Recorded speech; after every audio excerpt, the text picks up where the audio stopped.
Kalau jawaban realistisnya adalah bapak suami, kita tuh butuh banget loh yang namanya tambahan uang jajan di luar biaya kebutuhan rumah tangga gitu ya. Assalamualaikum Kak Dinda, ketemu lagi dan aku mau lanjut nanya lagi.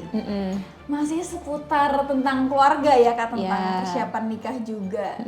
Menurut kakak nih, dengan gaji UMR Jakarta, untuk kita yang tinggal di sini, cukup nggak sih Kak itu untuk kebutuhan keluarga? Sebetulnya itu balik lagi sih seru nih kepada kebutuhan rumah tangga itu sendiri. Karena kan kayak ada rumah tangga yang dia masaknya tuh maunya setiap hari ayam, setiap hari daging, atau kayak ikan salmon bahkan, dan lain-lain. Itu kan balik lagi dong kepada kebutuhan si keluarga itu sendiri.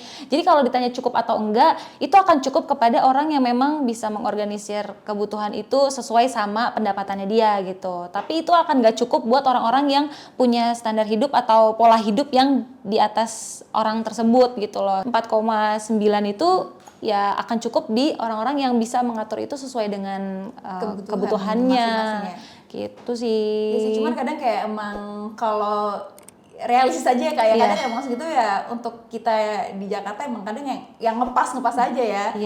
Terus kalau kakak sendiri, kakak tuh tipe yang dikasih jatah bulanan sama suami itu yang kayak sekalian deh nih buat kebutuhan sehari-hari, atau memang yaudah ini buat kebutuhan sehari-hari ntar gue jajan ntar ada lagi. Kakak tim yang mana nih kira-kira? Kalau aku tim yang dikasih terus kayak itu tuh lebih gitu loh daripada kebutuhan yang harus dibayarkan misalkan. Oke, jadi yang gitu. Lebihan itu untuk kakak? Iya, lebihan itu untuk aku. Jadi menurut kakak itu penting gak sih Kak dikasih lebihannya, atau memang udah cukup kok mas sebenarnya segini aja, atau memang ya harus lebih lah kan kita juga punya kebutuhan. Kakak gimana? Kalau jawaban realistisnya adalah bapak suami, kita tuh butuh banget loh yang namanya tambahan uang jajan di luar biaya kebutuhan rumah tangga gitu ya.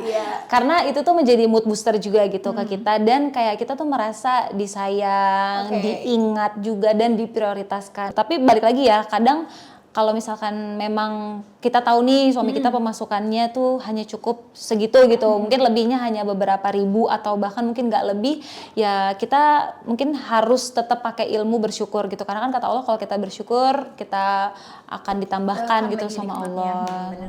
Kalau dari Kak Dinda ada nggak sih tips yang memang berguna nih, misalkan nanti pengaturan uang pas udah nikah untuk kebutuhan keluarga itu yang baik tuh kayak gimana, ada tips nggak Kak? Tipsnya adalah yang pasti kalau kalian dulunya mageran mencatat keuangan, kalau udah nikah itu harus sih gitu. Paling tidak di HP gitu. Kalau kalian habis jajan gitu ya, coba ditulis gitu. Ditulis, oh jajan kopi misalkan, belanja apapun itu coba dicatat, karena dari catatan itu kalian jadi punya petanya nih. Oh berarti dalam sebulan ini nih aku pengeluarannya segini, dan yang membuat boros itu tuh yang ini itemnya gitu, dan itu bisa kita buang nantinya di bulan depannya gitu, supaya bisa kita gantikan dengan hal-hal lain kayak misalkan untuk investasi, untuk tabungan gitu. Oke, terima kasih banyak Kak Dinda. Saya jadi tercerahkan ya semuanya. Oke, kalau gitu terima kasih banyak Kak Dinda. Terima kasih. Kita lanjutin next episode guys. Bye. Assalamualaikum.